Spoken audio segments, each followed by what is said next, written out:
Started with the session. I'm Claire, we're your session chair, so we've got three talks, and then we've got, I guess, a mini break, and then the final talk of the conference. So starting first up, we've got Ivy with Calibrate Aotearoa's large-scale multi-agent simulator, public transport modelling against real-time general transit feed specification. Welcome.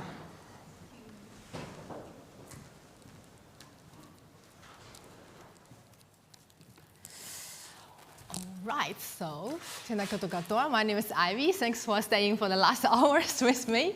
So thanks for giving me this chance to present my project on calibrating the public transport modeling of our ALMA model with the work and the support and guidance from PHF Science. So to begin with, let's quickly look at what ALMA is and what it can do. So basically, ALMA can be regarded as the digital twin of New Zealand, and it models a bunch of population behavior of the synthetic population. Then through this imitation of our digital citizens, we could explore a bunch of insights through uncovering the what-if questions in public health or environment or social public sectors, etc. Oops, sorry, I was supposed to play this animation, but you just get the idea of how the demography information was presented in this model. For the scope of my project, we mainly focus on the public transport. So we are going to answer this question, whether this AI model could realistically reflect our real-world public transport traveling patterns. So we will refer to the General Transit Specification Feeds, GTFS, as the real-world public transport observation records. And then from that, we expect to explore bunches of patterns and then identify the gaps between it versus our simulation. So the findings could be helpful to support the validation and the calibration. And finally, we can come up with the improved version of our simulation data. Before we can answer the question, of course, we need to dive into the data itself. We got really rich data sets. So on the GTFS side, we got minute-by-minute real-time records about vehicles. And just to give you a little bit context, the General Transit Specification Feed is a globally used format of formally recording the public transport records. So, and it consists of two feeds. The first one is real-time and the second one is static one. And together, they bring this view picture about how vehicle moves, then the definition of stops or routes, and any disruptions or delays, etc. So, there is one critical issue about this data is that there is no explicit loading and alighting number of passengers. So the record was in descriptive ticks, like many seats available or if it's full or not empty. Then that will bring us a little bit of challenge in terms of analysis later on. Then on the synthetic data side, on the right hand, so basically we got this daily life of around 520,000 digital citizens, about where they live, how they travel, and where they go. And then the main data set we were mainly working on is called the diary. So basically it records this people's movement from one location to another in the 24 hours time frame. And the data we begin with is only about one single day. So for the sake of this study, we will assume it's a weekday because workday just lays a lot of pressure on our public transport network. So both of the data, they are describing mobility, but fundamentally in a very different perspectives. The GTFS1, it focuses on vehicle and stop-centric, whereas our synthetic data is about how people move. So That brings this mismatch in the granularity and analytical units, brings us this challenge question: how do we compare how do we make them into comparable insights? Now it's like we can translate our question into this methodological challenges. How do we compare things apple to apple on the vehicle-based transport operations and the agent-based simulation data? So to do this, we need to align across mainly 3 dimensions: the time, the space, and the most important thing is a common notion of travel intensity that could help us to describe how busy our travel flow is. So here comes our pipelines, and this slide just summarizes the whole work and the logic of our project.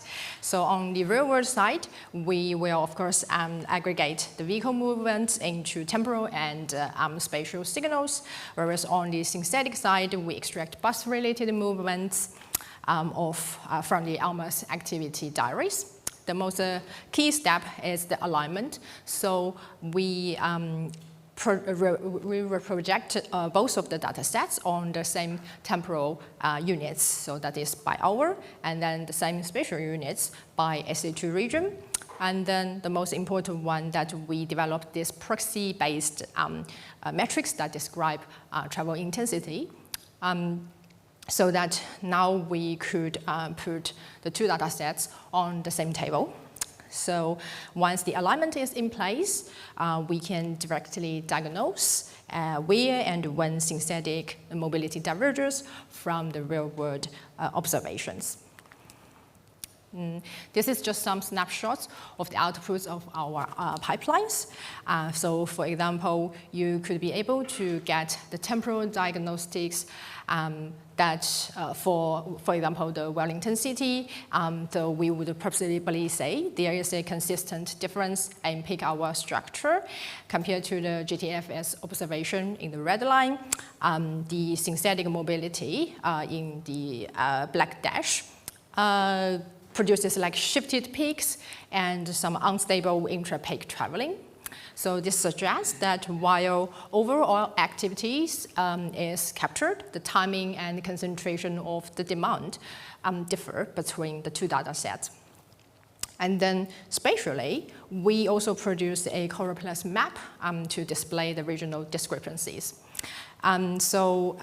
Taking the well intensity as example as well, so we will define the cooler color as underestimation by the ALMA model, and the warmer color as overpresentation on the travel intensity. And then I guess from this picture, we can say overall, the peripheral regions surrounding the Wellington city center tends to be underestimated. Also, we might find ALMA model catching some of the public transport traveling in the rural areas, which is shown in green. So this spatial patterns, just to give you this systematic idea about where the discrepancy happens. So instead of treating the discrepancy as uniform model noises. So I guess to summarize, this work is less about one city or one model. So the main contribution is like building a reusable and reproducible pipeline that enables validation between simulation and the real-world mobility data. And the same workflow can be transferred to across cities, for example, like Auckland or Christchurch, etc., with like a minor configuration on the pipeline, and then subtle maybe adjustment on schema, for example, or the entity names. Also, we would expect to extend it to other transport modes because of the time strain. We mainly work on bus traveling patterns, but we could also extend this to ferry or train for other city, which is applicable. Then in the middle term future, we would also probably involve the disruption modeling, to involve like events or political activities or like weather to see how the influence would impact the travel intensity on different routes. And then in the long-term we would say it could be informative to other like simulation models of mobility data because it offers this like principal logic and it is transferable to other models. So I guess in the end we would say this is a starting point for calibration rather than just a finished solution. So yes, let me take this chance to give my greatest appreciation to my two fabulous supervisors from PHF Science, Richard Ding sitting there, and also Rachel Cho. Also my academic supervisors, James Williams and other teaching team helps me a lot. And it's also thanks for eResearch like to approve a student project like this to give us this presentation chance. So finally, we welcome questions and discussions, and I'm also happy to connect you through like LinkedIn and email. And most importantly, if you have the same problem of mobility data, or you are interested in the L model, please do come and talk to Richard, because in that case, I will possibly be given another job to do in the coming future. So thank you all. Yes.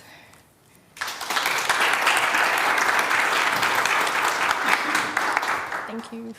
Thank you very much. Yeah. That was a wonderful talk. Do we have questions? Yes. Do you have any private transport data as sort of an analysis? Sorry, do you mean like private vehicle? Private cars and the like? Sadly, because that's for a privacy issue. Yeah, so we don't have. We have some simulation data about people traveling by car or by bike, but we don't have the reference data for it. Yeah. No, not yet. I'm afraid. Can I pick up on that one? So we did actually have one of our previous Canterbury University students was looking at traffic sensors, so the use of video and also in-road sensors. So we tried to calibrate that with I guess an early project, and it's more focused on Okay, and then so I get lots of ways we could do so many things without. Thank you. Thank you. The simulation is super interesting. Nothing about that is super.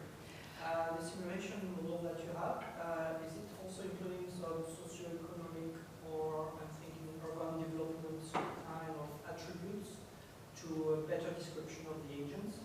Or is it just pure, agent A goes from X to Y, let's say?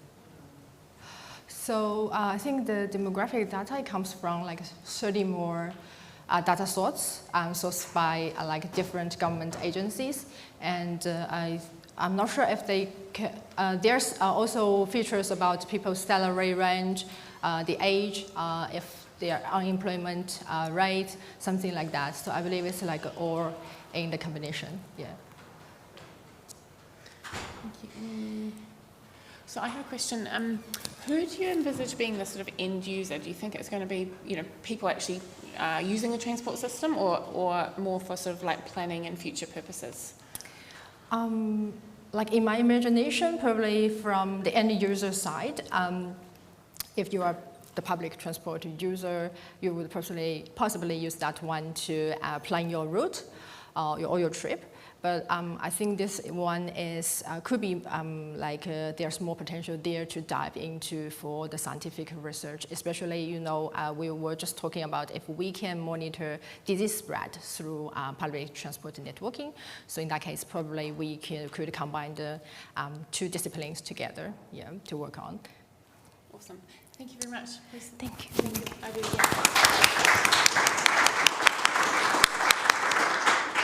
So I'd now like to welcome Nicolas to the stage. Perfect. perfect, those slides.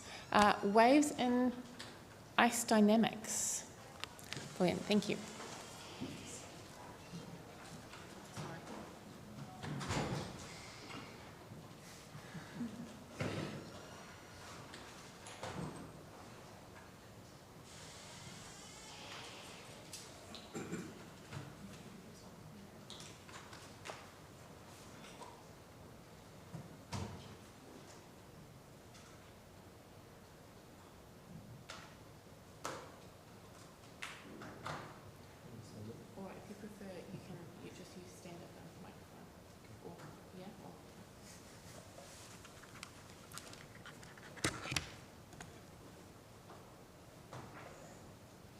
Can you put it in full screen, maybe?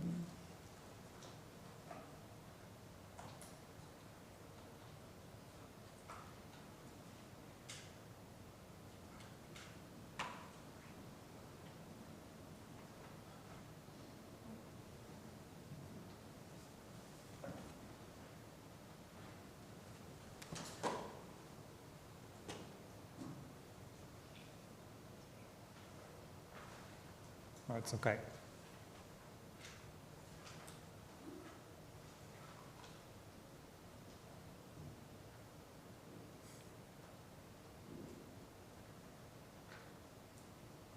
It's okay.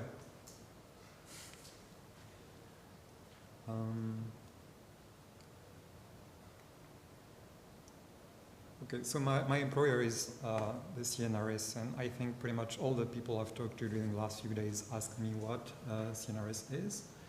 So it stands for Centre National de la Recherche Scientifique, which is French for National Center for Scientific Research. And it turns out it's the second largest public research organization in the world, behind the Chinese Academy of Science. And until recently, I was based in Grenoble in the French Alps, and for the last month, I've been visiting collaborators at the University of Otago, as I hope to relocate to Dunedin. So I'll be looking for a job soon. If you have any leads, please let me know. Sea ice, I'm not sure most of you are familiar with what sea ice is. So it's in the name, it's just frozen seawater. So it's not a glacier, it's not icebergs, it's not ice shelves. All of these are freshwater ice. And because sea ice has salt in it, it has very different mechanical properties. And so sea ice is typically grows to thicknesses up to about a few meters. And icebergs can be hundreds of meters thick. Different objects. Sea ice is present in both polar oceans and covers about 12% of the surface of the planet's oceans, or at least it used to. And it has a very important role for the climate for different reasons. Usually it's very white because there's snow on top of it, so it reflects a lot of sunlight, which makes the poles colder and increases the heat transfers between the warmer tropics and the poles. And because of cycles of freezing and melt, it also locally changes the salinity and the temperature of the water, which drives the ocean currents across the globe. It also supports life at every scale, from microscopic algae to polar bears, seals, penguins, and the like. And that will be important later. It's not a uniform sheet, but it's a collection of discrete objects, which are called flows, and which can eventually coalesce and weld together.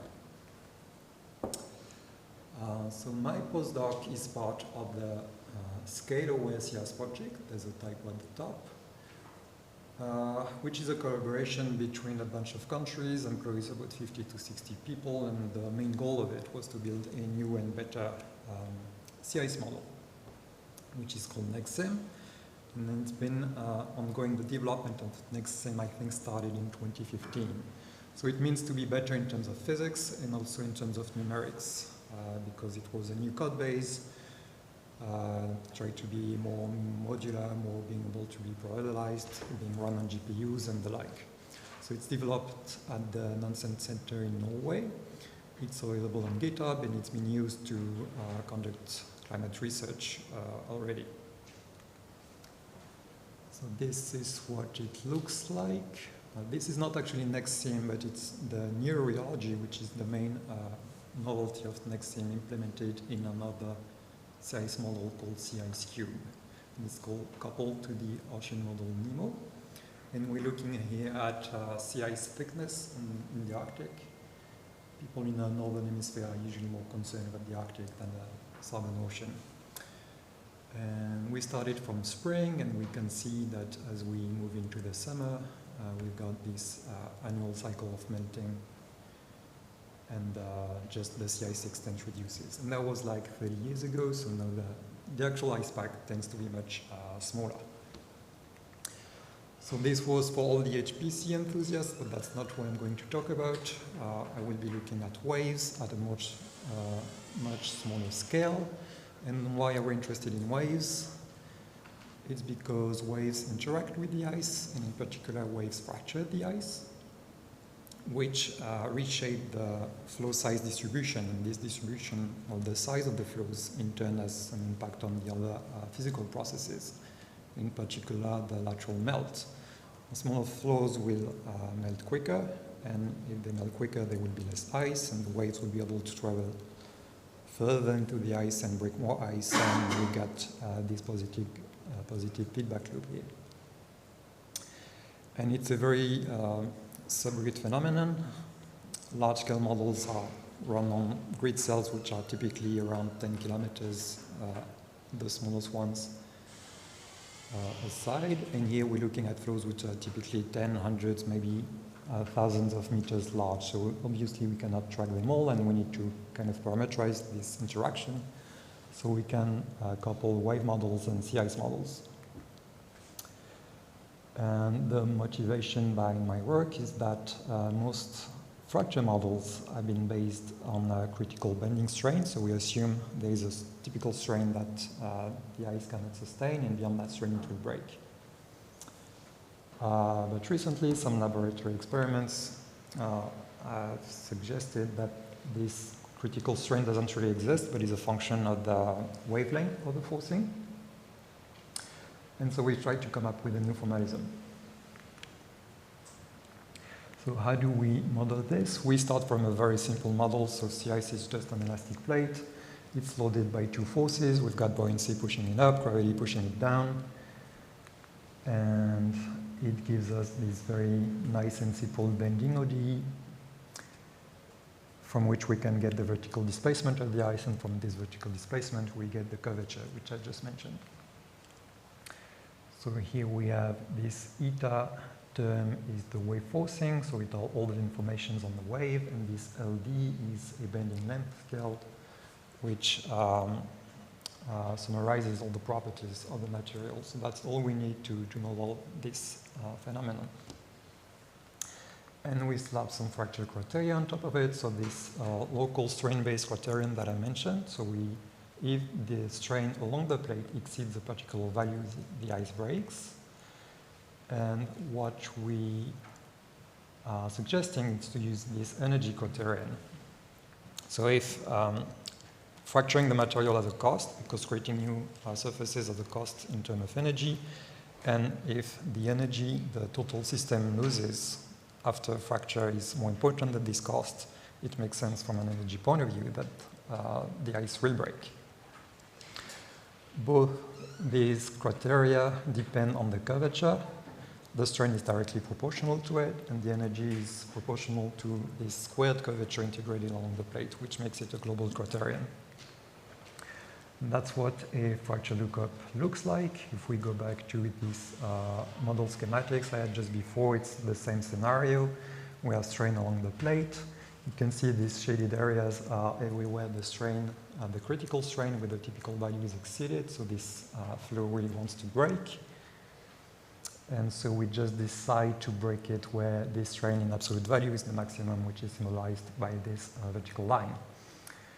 And for the energy, it's a bit more involved because we have to assume the ice has broken, so we have no two fragments, and we can solve the ODE on each one of them, compute the energy of the two fragments. So in blue, we've got the contribution from the left fragment, in orange from the right fragment, and this dashed line is the sum of these. The total line at the top is the base energy state. So the energy of the unfractured flow. And we can see again that breaking it pretty much anywhere will lower this energy. And again, we look for the most likely region, which is the minimum of energy, again, the vertical line. This is what it can look like in practice. So here we have a 600-meter long flow, and we just throw a wave at it. And so we use like a spectral forcing. So we have typical expressions for what wave spectrum looks like on average, and that's what we use. And all these little vertical bars at the bottom are new fractures. So it looks like the flows are like shrinking and growing, but it's just an effect of scale. The x-axis is much longer than the y-axis. Because we have like interactions between these frequencies, we have local interference, destructive or constructive, and the ice also attenuates the wave and acts like a low-pass filter. And I move on, but just like that, in about 1 minute, the 600-meter long flow was completely shattered. So that's why we're interested in putting this kind of phenomenon in the models, because it's not really represented at the moment. Rerun some, so this figure I showed before of the curvature depending on the wavelength. We try to reproduce these experiments. So the pink square are the physical experimental results, and the lines are model output where we run an ensemble to take into account all the variability there was in the experimental measurements. So we are a bit off in terms of scaling, but we have a very good agreement in terms of order of magnitude for where the fracture happens. And what was measured there is the amplitude we need. So we start from a state of rest and we progressively increase the amplitude until the ice breaks. And that's what we record as the critical amplitude. So it gives us some confidence that our new breakup formalism is okay. This model is free and open source software. It's called SWIFT for Surface Waves Impact on Sea Ice Fracture Toolkit, because we didn't need a name when we submitted it to a journal. It's available on PyAPI. It's developed on GitHub. And the documentation isn't quite there yet. I'm the sole developer and user at the moment, but if you're interested, just get in touch and I can help you set you up. And now measurements. So during my postdoc, I've also been on 2 field campaigns in Quebec, where we actually conducted measurements on the ice. And on the coastline, we've got this very nice bay, which is downstream. Is a rectangle about 2 kilometers, about 1 kilometer, and just because it's downstream, all the ice tends to pack up in it. And it's just a very nice laboratory at field scale. This is what it looks like from the entrance of the bay, and you can see in the bottom left corner all these flows which have been broken up by waves recently, and we just have different kinds of ice types if we go to the back of the bay. What do I mean by integrated measurements is that we've got all these different techniques that we've applied to collect a bunch of different data. And we can compare them to one another most of these techniques were actually novel. So we've got like point measurements, which is just wave buoys and local drilling into the ice to measure its thickness. We've got line measurements. Geophones are seismology instruments which measure wave propagation, and we can invert for these wave propagation to determine the properties of the material in a non-destructive manner. We've been using smartphones, which can act as geophones or buoys. They are less sensitive, but they are much cheaper, and they can be remote controlled. So we can just deploy an array of phones and control them from a laptop over Wi-Fi and collect the data remotely. We developed an Android app to make the measurements and a desktop app to control them. We've used optical fiber and distributed acoustic sensing, so we just turn an optical fiber into a long strain gauge to measure the strain of the ice. Ground penetrating radar put up on a sledge again to make non-destructive thickness measurements. And we've got surface measurements, so we can use the geophones in a grid configuration instead of a line. And we also use drones extensively for documentation and also for data acquisition. So that's what it looks like. This is called active seismography, because we can't leave the instruments on the ice for very long. We have to generate the signal, and we do that by hitting the ice with a sledgehammer, which is fine because we wear life vests. Because we are coastal, we have to work around the tides, sometimes at night. So this is a line of smartphones. Each smartphone gets a 3D printed plastic case to insulate them from the cold so their batteries don't just die out. This is the DAS setup, so it involves taking a full desktop computer in the ice, powered on a battery. You can't really quite see it from the picture, but there was 50 kilometers per hour of wind this day. So the sledge on the left was just used as a shield, and after 2 hours it was completely covered by granite snow. This is some lonely soul pulling a sledge with a radar in it. And this is just a bit of everything. We've got geophones on the left, the phones on the right. They are used to couple the fiber onto the ice, and we've got a drone flying on the top right corner. And this is footage we acquired in 2024, so it's top view from a drone. The red boxes you can see are wave buoys, and when we deployed the buoys, the ice was completely intact. And this is just waves progressing into the ice cover and fracturing it.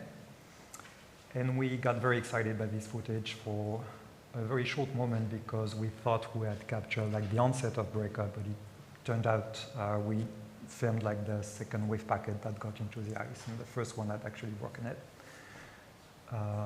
which was unfortunate. We were 3 minutes late. But from the drones, as I said before, we have access to these velocity fields. So on the top is the horizontal velocity field, and at the bottom, because it was only a single drone, we have the vertical velocity field, but average along the y-axis. And we can use these to try and identify where the different flows are. So on the top, we run an edge detector operator on the velocity field, so it's kind of like taking the divergence of it. And at the bottom, we just integrate the speed signal to get the vertical displacement, and we run like a breakpoint detection algorithm on them. And we assume that the linear segments are independent flows. And if we run this on the whole footage, we get these peaks, which are approximately where we identify fractures. And the two methods correlate quite well. For the horizontal velocity field, we have to take one transect along the y-axis because to accommodate for our geometry. So I just randomly picked one. And if we report that on a frame from the video that had been binarized, so the black lines are supposedly fractures, and the vertical lines are where the two methods have identified fractures. So the blue lines are from the vertical displacement, the dashed red lines are from the divergence, and this horizontal red line is where I selected the transect I use for the divergence. And it needs to be cleaned up a little, but most of them like match a fracture, which is nice, because then we can take the difference between the fracture locations, and it gives us access to the size of the flows. And yeah, that's the distribution of these sizes, normalized by the bending length I mentioned before. So each dot represents one flow length. And then we can feed it back to the model, where I run different simulations with the ice parameters we measured. And what we could not measure was the fracture energy, which is related to this toughness quantity that's on the y-axis. So recently I've been trying to tune this toughness to see if we can reproduce this. So on the previous slide, we had lengths between 0.8 and 1.6 LDs, and here we're trying to, tune this parameter, toughness parameter, to accommodate for it. And I've literally just done that this week, so I don't really know what to say about it.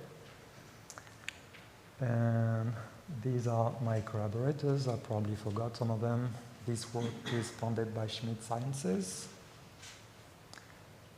These are all the papers from the model, from the physical experiments, and from the field work that have been published in the last 3 months. So it all happened at once. And that's it for me.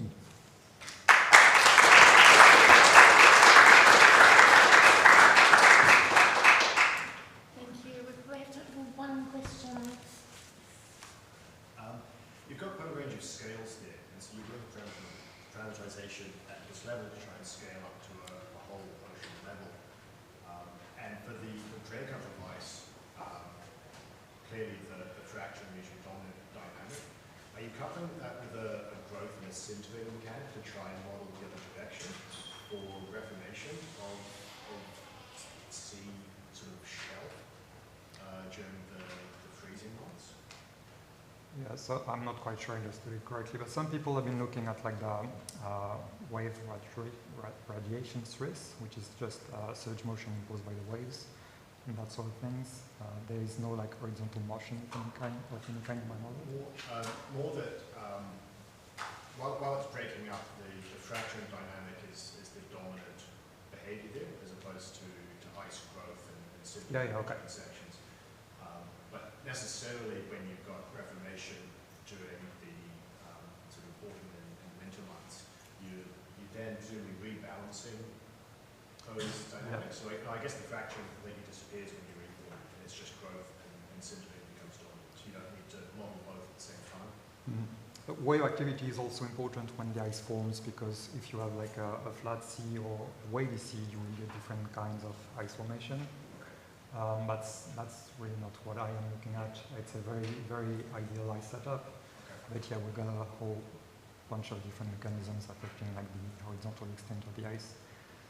Wave fracture is only one of them, and that's just the one we wanted to focus on here. But, yeah. So you showed a model where you have like an initial set of fractures, across a force regime of a wave. If you have more waves coming in, does it fracture more, or when it's fractured, that's fine? What's the rigidity? We have like a gradual attenuation of the waves, just because of the presence of a material on top of the water, and because we have like this material, we also cannot really generate waves in the ice. Like there is no phase for wind wave generation. So eventually it stops, but it can go on for tens or hundreds of kilometers, depending on the properties of the ice and the properties of the waves. Awesome. Thank you very much. Let's leave it there.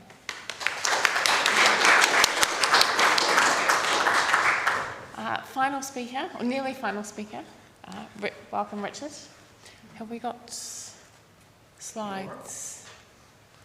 It's hard to go from ice floes to Auckland in the middle of summer, hey? So I feel like that ice cools me down a bit. That's awesome. Are we there? Not quite yet. Kia ora koutou, ko Richard Dean Takawina. Hey, look, while those slides maybe come up, just wanted to say that I guess I'm here today to tell you a little bit about our journey from this time last year at eResearch down in Christchurch. So I actually kind of tweaked the slides a little bit on this, realising quite late that I've been put in this slot at the end of the conference, and it actually gives me a little bit of a chance to maybe share with you some of my reflections about where we are and what I heard last year and what I've heard over the last couple of days, and maybe how that fits in with the thing that I'm hoping I'm going to just press this big arrow and it will go forward. So all good. And yeah, so just let's set the scene, and if my time machine's working, see if we can go back 12 months to eResearch.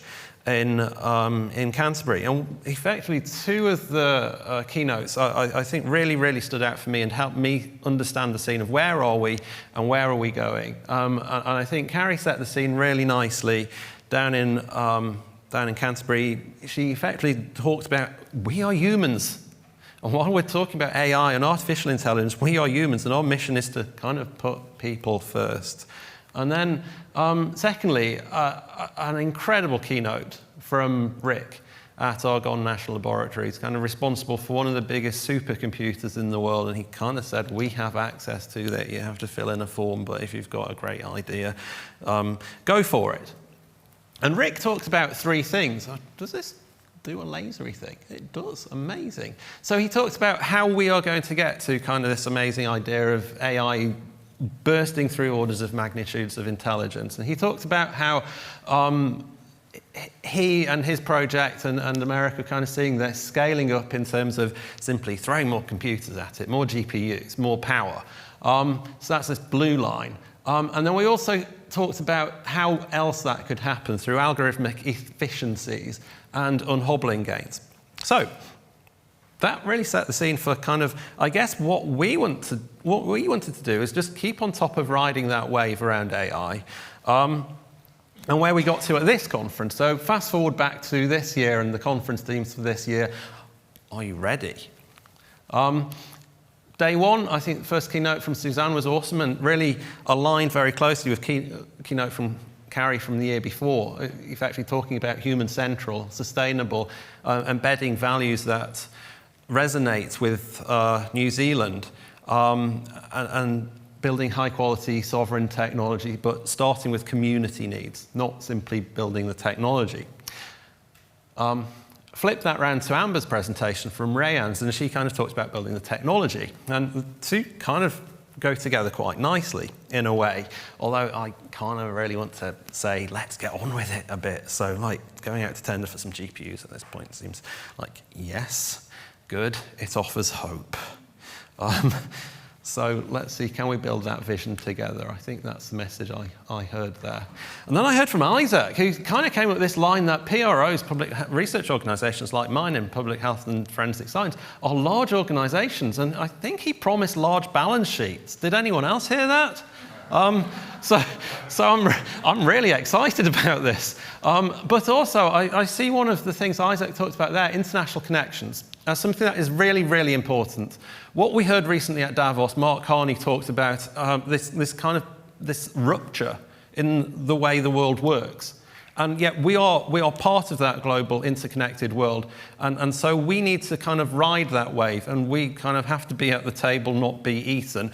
Actually, I think it's what Carney said. And we will need help from the likes of MB and from this community of eResearch and from REANNZ and from the other PROs and academia to make sure that we get the best of what's coming out of the States, what's coming out of China. Because last year, I didn't hear presentations about AI models coming out of China.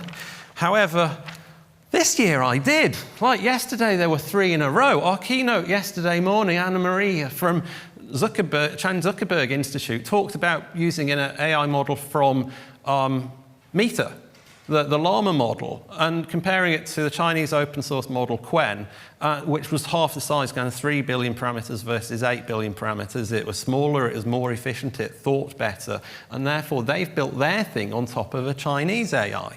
And I've kind of heard that message a few times over the last couple of days, which kind of everyone's going, what's he talking about? Wasn't he supposed to be talking about Apple stuff? And we'll get to that point in a second, but this is really cool because I recognized that. I was like, I am not a biologist, but I went, okay, cool, I see that kind of building the system prompt. And it reminded me of kind of a couple of projects I've got. I think we've just seen Ivy talk about the digital twin. Here's an example from our digital twin.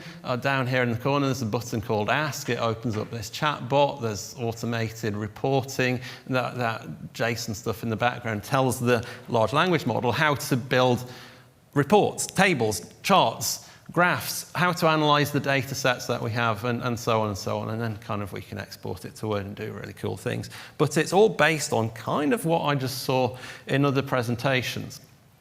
And this effectively starts to sit on top of the stack that we've been exploring within PHF. So whereas that external-facing demo of the digital twin sits on Azure, within our organisation for a while we've had access to high-performance compute, and we simply wanted to explore what else could we do with it, and what other tech is coming down the line beyond just the GPU, the NVIDIA stuff. So kind of just setting the scene for where us as an organisation sits. Yes, the digital twin's nice because it's public-facing, but behind the scenes there's lots and lots of stuff behind various levels of firewall. So security is really important. Access is a challenge. I heard this yesterday. API costs are really expensive. Help. And what else is coming down the line? So yes, we've got GPUs, but I guess the question that we had for this project was, can we build a secure, cost-effective AI lab that delivers enterprise-grade capability without compromising data sovereignty? So why would we do this on-prem rather than just go out to the cloud? Well, it's kind of part of the New Zealand government AI strategy, how to address barriers. And getting just on top of this seems really important. Again, it aligns with that data sovereignty, but I'm taking this from a data sovereignty as in within our organisation, building a capability, whereas there are many ways we can kind of talk about this, but I see this as an enabler for another level of conversation about data sovereignty.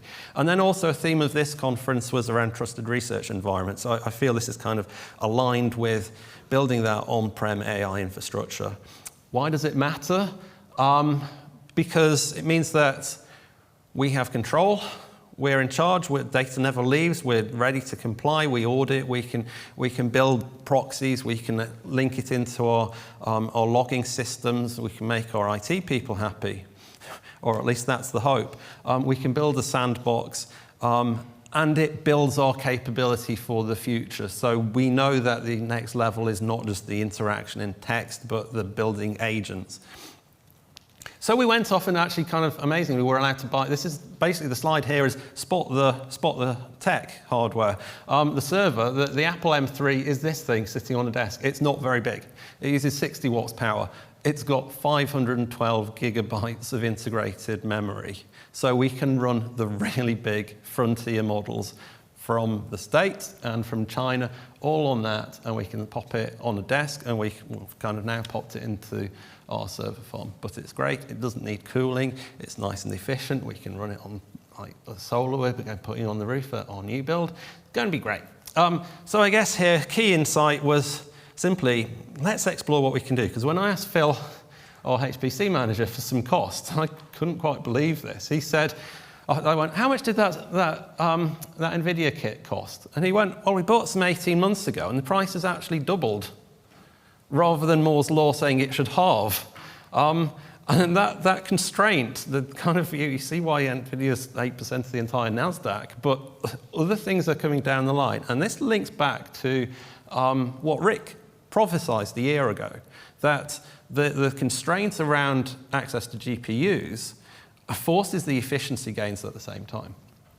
So the stack we built, basically the Apple silicon sits at the bottom here, the M3 hardware, and then on that we can deploy local large language models. So if I had time, I'd go hands up who has heard of DeepSeek and played with it. And we've got the OpenG model from GPT, the Llama, the Gemma from the States, then various versions of Quen, Moonshot, blah, blah, blah, blah, blah. Actually quite like IBM's Granite, kind of a bit weird.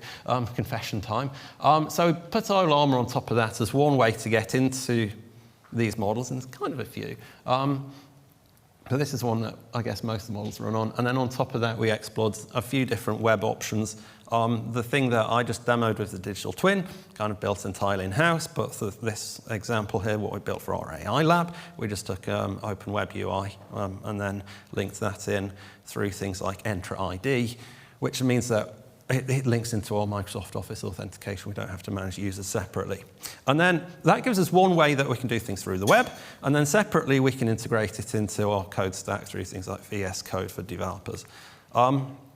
So we kind of tested out like a range of very small, very quick models that we can keep sitting in memory all the time. We tried out some medium models, so it's kind of pretty good. I heard about these yesterday as well. And then some ridiculously big models, like we were amazed we could get the DeepSeek 671B model going. And then Moonshot came out with one of the Kimi models that was 1,026 billion parameters, and it took a minute or two to load, and was not the fastest on the token count. So we didn't really use that day to day, but it was fun to play with. So we ended up choosing, I think, 4 models, deployed those to the apples, and then the problem was I went away for a week in Taranaki when it was kids' holidays back in about November, or September, October, sometime around then, and I came back and found that the thing I'd been playing with had suddenly been appropriated to turn into this organisation-wide AI lab, which was great, but I was suddenly like, I can't use my big models anymore. So where are we now? Fast forward a little bit. Basically, AI Lab is available to all PHF staff. It's available from our homepage. There's a link down here. There's a story up here about introducing it. That takes you to a page that explains a bit more about it. These buttons take you to some predefined models to help with different types of how it can help you. When you first click in, if you've not previously done your authentication, it will just basically say continue with Microsoft, and then it will automatically log you in. For the most part, you never need to see anything. You'll just go straight into this. And then this is the world's worst, jumpiest video. So apologies, it doesn't actually get you the tokens showing up every moment, but it should do. And then effectively, this just operates like a web UI. It's kind of relatively basic. And lots more stuff can be added quite quickly. So when we see a new model, like I think we just heard that it's Chinese New Year, so new Quen 3.5's out, and the new model from the ZAI GLM, just talking to Joseph earlier, he was saying GLM 5's out. It's amazing. So that's really cool. However, down here in the corner, you'll probably see a few things are missing. A couple of weeks ago, we had this running with web search and with RAG, and right now, I'm not quite sure today whether that's on or off, but security have been looking at it. Here's an example of how it looks in code. Basically, just a plug-in down the side. You can interact with it, switch it into chat mode or agent mode, and then down here, this button where it says Quen 3 Coder, you can define whichever models you want. So it's really cool. Rick talked about getting agents to start talking to each other. So I asked one of these models, build me just for fun one afternoon, it's kind of one of those Friday afternoon projects. So I said, build me a UI where I can define where my servers sit, what they are, what models are, or just actually automatically look at the API, figure out what models are available.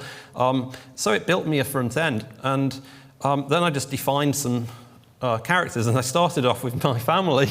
So that was me. I'm a data scientist. I kind of mostly write in React these days, to be fair. Mum's just kind of trying to look after the rest of them. William's a Cub Scout, and he wants to go off on an adventurous journey and go camping or watch women's football or whatever he's doing. And then I kind of got them all to challenge each other to do things or collaborate, or effectively at this point you could say you're a researcher, go and do some research, and then you can be somebody who can thank you. Who can do other stuff. Right, cool, so that's good. And then basically it just collaborates, it works between them, and it reads what the previous thing said. I'm not going to sing that because it's not very good. Anyway, security, great. Kind of annoyed the security people a bit, so some things went really well. What was really good, things like just rolling out Enter ID worked really well. Penetration testing was an interesting experience. I think Vijay talked earlier in the week about when AI may go rogue, kind of led to that pen testing stuff. So some things went well, some things didn't. Power efficiency was great, so what next? I mean, effectively, we've seen the Apple stuff looks great. And then I think I saw Joseph yesterday talk about, actually, it's amazing that we've now got a Claude beta, open source, really cheap, out of China. Again, new things coming along all the time. But this GLM model is incredible because at the same time, we just saw 3 weeks ago, China announced that the latest model out of GLM, the GLM image model, is not trained on NVIDIA kit. It is entirely built on top of the next generation of neural processor units, which are between 10 and 15 times more power efficient, because they're built to replicate a human brain, not built on what we were trying to do with graphics years ago, which is kind of where we've got, I guess, starting to find one of Rick's other things where we're going. So, cool. Why is it onshore? Why should we be excited about this? Climate, data sovereignty, local capabilities. More than that, it aligns with our AI strategy. How can we get this over the line and out of PHF into the rest of the organisation or the rest of New Zealand? Heard the message from Alex, the likes of REANNZ committed to supporting users around AI. Feels like this community would be a great one to help support that. So I feel like this project has quite good alignment with the eResearch themes. It helps us push for AI readiness for the next level so that we can build trust, build capabilities, we can do stuff onshore, allows us data sovereignty, it allows us to pay taxes here, it allows my kids to have career options.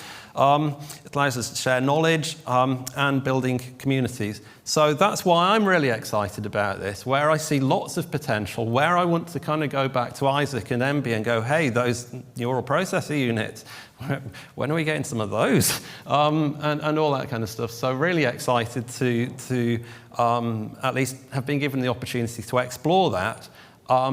And let's see where we go in the next 12 months, because I think it's a really, really exciting development for us. It helps us to empower our scientists, our back office staff as well. And I think there's a lot more to do in that space. And I think working together, breaking down those silos would be fab. Cool.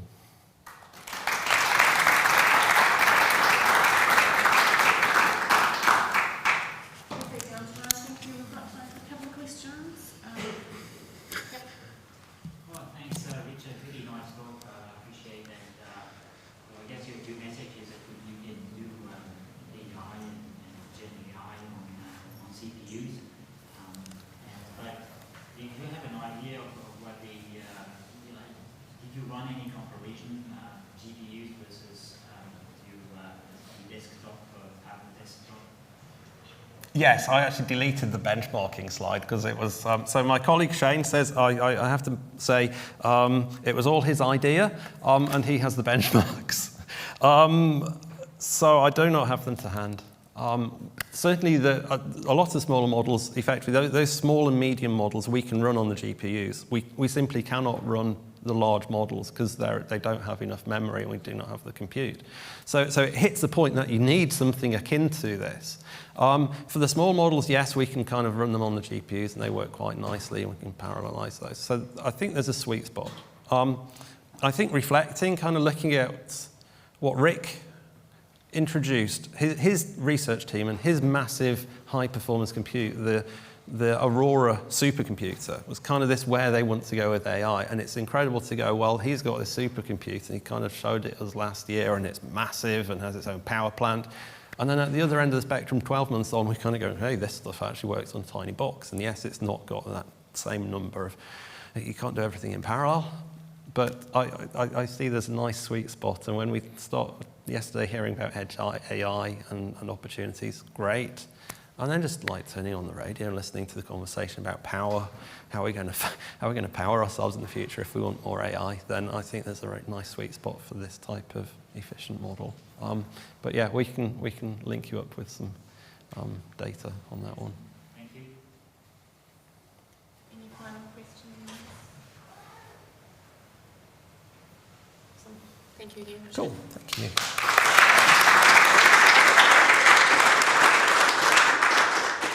So I think we're back here in 5 minutes. We've got a 5-minute mini break and then we're back here for Andrea.